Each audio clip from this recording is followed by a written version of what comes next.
Hi everyone, so I'm very pleased to say that I am the last speaker and I will be introducing the elephant into the room and talking about global warming, so I'm sorry to wake you up. It's just, okay. So before I go straight into human nature, which I'm sure relatively few of you have actually heard of, I think it's probably important that I just tell a little bit of a story in terms of how I got here. So I was going to say that it started with a blog, but that's untrue. It actually started when I was probably about 14 years old, and I was sitting in a geography lesson at school. And the teacher was starting to talk about globalization and travel and internationalization. And I just had this moment, and I was like, that is not going to work.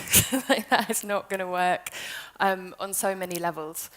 And I was actually painting a lot at the time, and I had reached this crossroads where either I would go to art school or I'd figure out what the hell was going on here. And as much as I did want to go to art school, I actually ended up doing a human geography degree in Bristol, which was quite handy, because as you know, Bristol back in 2000 was becoming quite interesting in terms of street art. So I ended up taking that route, and during that time I also came to the realization that the media was out of control. I was like, hang on a minute, we're reaching this massive sustainability crisis, we're going towards rampant capitalism, and the media is just fueling this, so okay, what do we do? So I graduated and decided that I had to learn how to communicate. This is my logic. But it was all a bit overwhelming, so I went to go and live in New Zealand for a year, because you kind of got to have a bit of fun, right? And I came back and I immersed myself in the evil world of public relations, but with a view to learning those skills so that I could figure out basically how to work with the media on issues that mattered. So I started getting into sustainable business probably 13 years ago. At that stage, there wasn't much going on, and I was trying to champion it within this little agency that I was working in, and they slightly looked at me as if I was on another planet, to be fair. And then a job came up at a solar power company, and that changed everything for me. It was very small. It was based in Waterloo, in London, and I remained there for about 7 years. And I was telling Tina just the other day, when I got there, there were probably 300 homes in the UK that were being powered by solar. By the time I left, there were between 300 and 400,000. So we had our work cut out, and I really sort of learned how to communicate, set up campaigns, and really do the graft. So why human nature? Creativity and art. That is the sort of fundamental core. As I said, I had that junction very early on in my life as to whether I went to art school or study geography, and the art never really left me. So I decided that if I could try and create a way that artists could work with good sustainable ideas and good business and try and raise awareness of issues that just really weren't being covered in the media, then at least I would start to try and nudge things forward a bit. So actually then the blog came. Then I started looking at basically what artists were doing what on the environment side, and that was street artists and fine artists and all sorts. So this is what I'm going to focus on for the next 20 minutes. Endangered 13, the project that you've just seen, what is human nature, and then in the bigger context of art and activism, but we've talked about that a lot over the last couple of days, so I'll just touch on it. And then really try and get to grips with the environment. I'm sorry, but it is the biggest challenge that we face. Look at what's happening, what artists are doing what, and I really will only scratch the surface because there are so many people doing stuff now. And then look at the demand for more. So what space is now opening up for artists, curators, anyone that's involved in the arts in terms of getting involved in environmental issues. And then, yeah, how you can get involved in human nature. So this is us. We started essentially with a pop-up show about a year and a half ago. It's been a bit of a ride, and I say we, it's me and my business partner, Tim Godwin, who is, he's a graphic designer, he's a musician, an all-round doer, but he's a great visual artist, actually, so he's built the website and done all the sort of visual communication side of things. It was really built on the belief of the transformational power of art. And our mission, if you like, is to promote and develop art and artists who are taking on the challenge of interpreting our relationship with nature. Because my belief is that the fundamental problem we have is that we have lost our connection to nature, and it is about actually trying to rekindle that connection. I don't believe it's about fear. I actually don't believe it is that we're going to solve the environmental crisis through just instilling fear in people, because that causes people to go like this, and we need people to kind of open up emotionally, and part of that is kind of going through a bit of a grieving process, and it's not fun, but it kind of has to happen, I think. And we do have a vision. We do have a vision of the world that we want to see, and that is sustainable, but yeah, it's fair, it's positive, thankfully. But crucially that nature is celebrated, and that nature is kind of a stakeholder in this new capitalism or new system that we are transitioning to. So we work with about 30 different artists from across the world now. It started with just trying to find a couple in London through word of mouth, and then it spread, and we basically got contacted by artists in the US, South Africa, further afield, Norway, and it's all happened quite quickly. So this is just a snapshot of a few of them. We've got a sound artist from Oslo in the top right, I think. And that's Siri Austin. We've got a sculptor, Stuart Frost, Carrie Reichardt, who is a mosaic artist, but quite a prolific sort of activist as well. Louis Masai, the rhino in the middle. Obviously, his focus is on endangered species specifically, but that's just a couple of them. So what is this world that we believe in?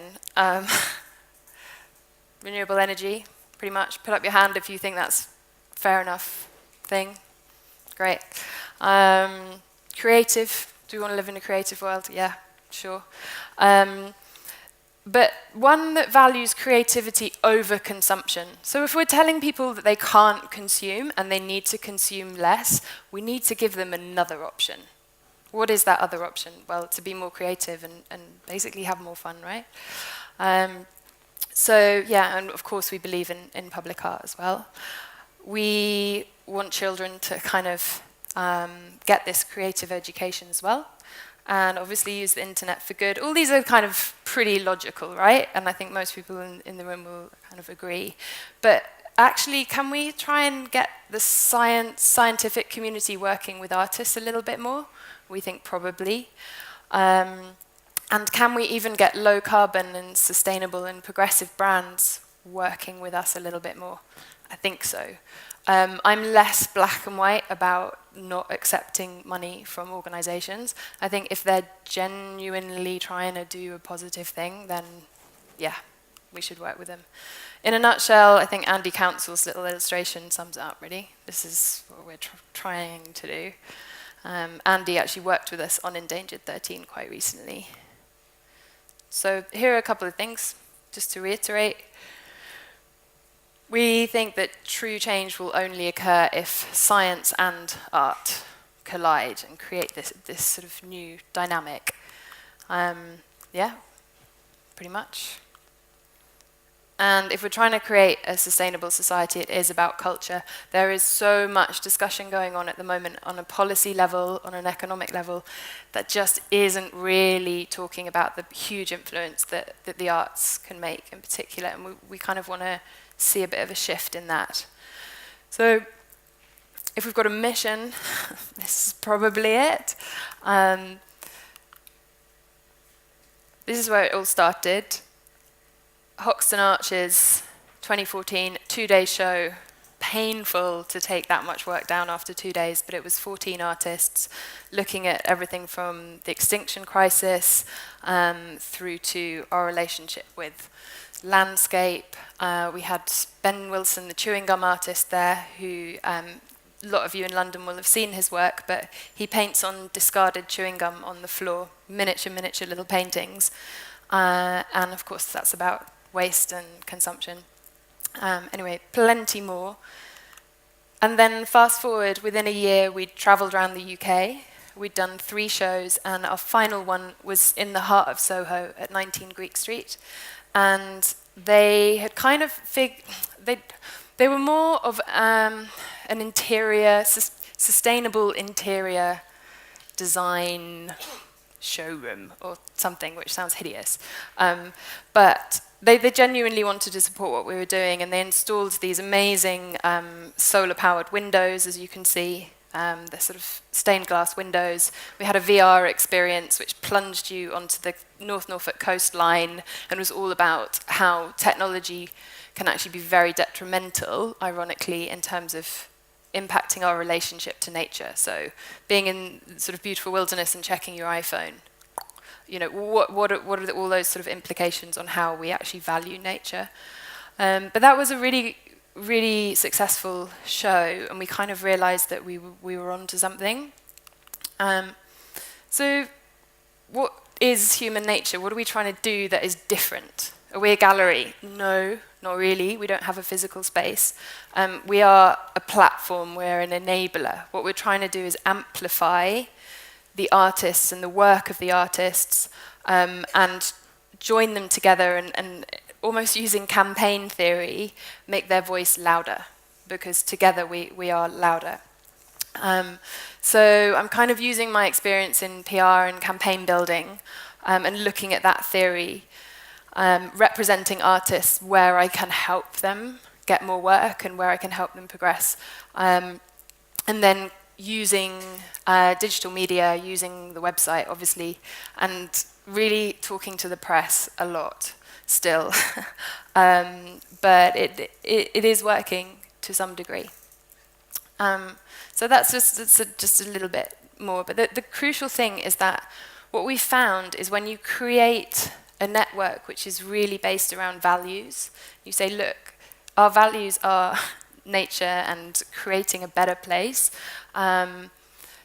You attract all sorts of interesting people when you sort of place that at the heart of your purpose, really. So what does this campaign thing look like? Well, first of all, we challenge what's going on. We really do want to inspire people to think of it a different way.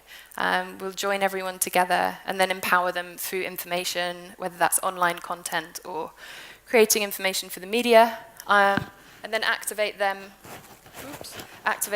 and others when we can, and amplify. So I don't want to go into the detail too much because you get the picture. And then this sort of translates essentially into how you would kind of manage a traditional campaign. So we're not as rigid as it may seem, but this just gives us a little bit of a structure because we know that it works in terms of communicating something. All of that said, we know that we can't predetermine too much. We just want to get more voices out there in terms of environmental issues. And we understand that art is about the unpredictability of things. It's about experience. It's about how people interact with our projects. And I just thought this was quite a good quote, really, because one of the funding issues that we have, particularly in the UK, let's say with the Arts Council, is that you have to really try and determine the outcome of your projects all of the time, and you have to go into so much granular detail and then measure. But who the heck knows, right? Like, we live in a world where stuff is changing every day, and particularly in the art world. So that's something that we really have to grapple with. Endangered 13, which is the video that you've just seen, was a collaborative project between us and Louis Massai, who in the room knows who Louis is. Has anyone come across his work? Okay, a few. He's based in London, and he's particularly well known for his paintings of endangered species.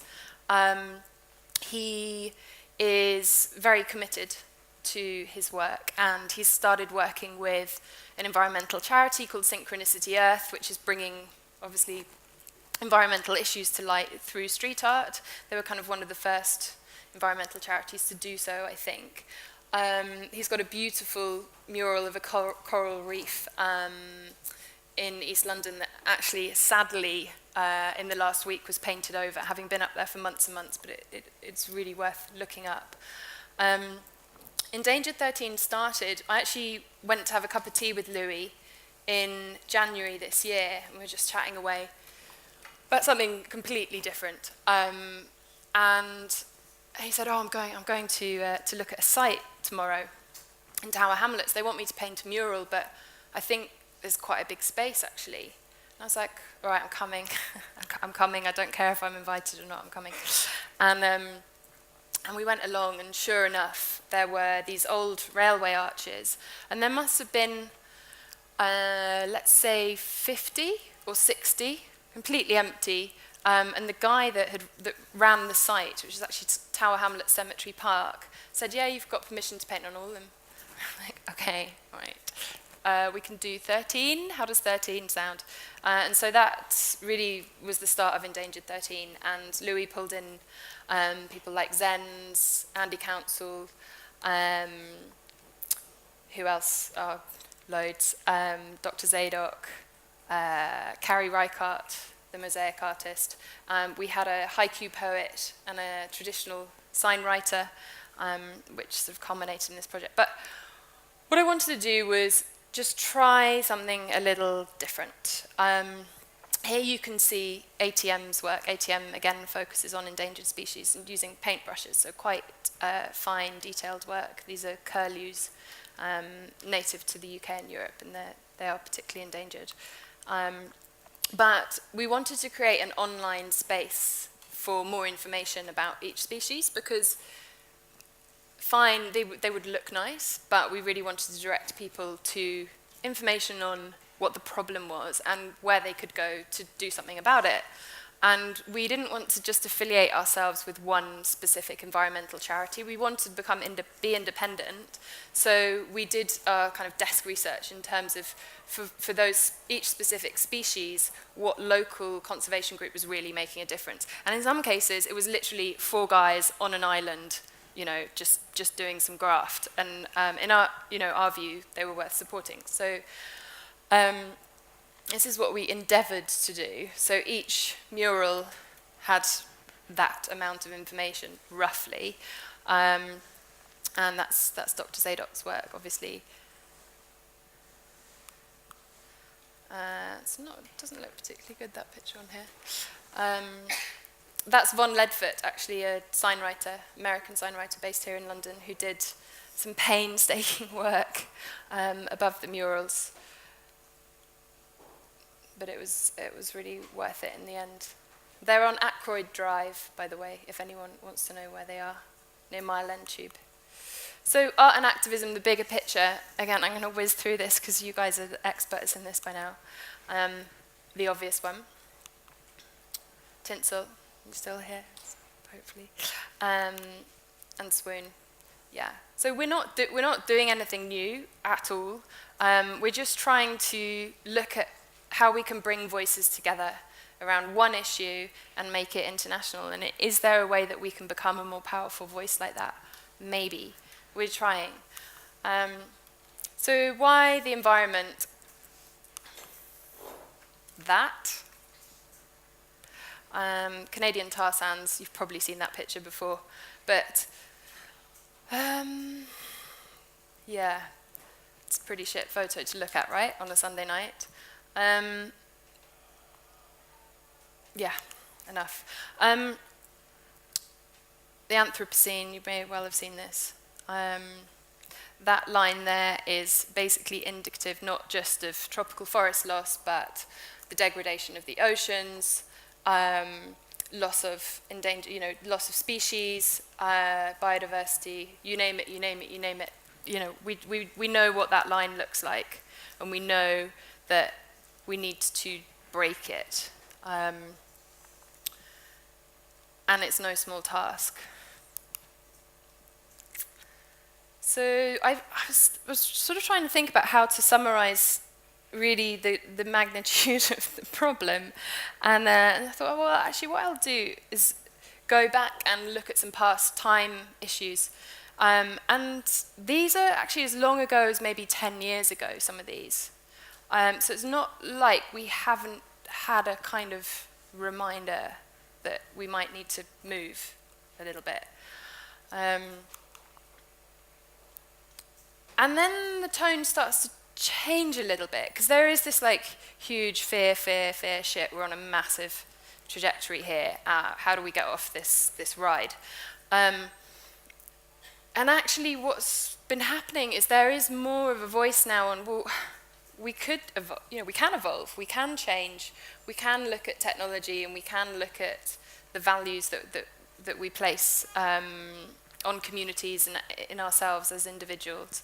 And I think it is obviously all about individual change and taking responsibility and recognizing the power that we have as individuals. And there is obviously a shift, which is really quite positive, but it's something that we should probably nurture.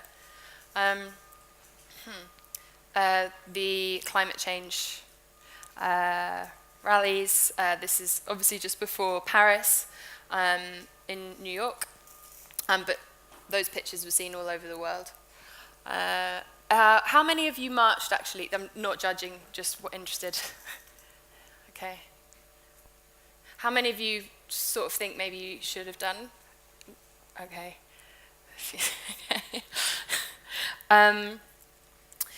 These are the biggest some of the biggest marches that have ever been seen in history. And really, the overall sort of public sentiment is, yeah, shit, right, this is it.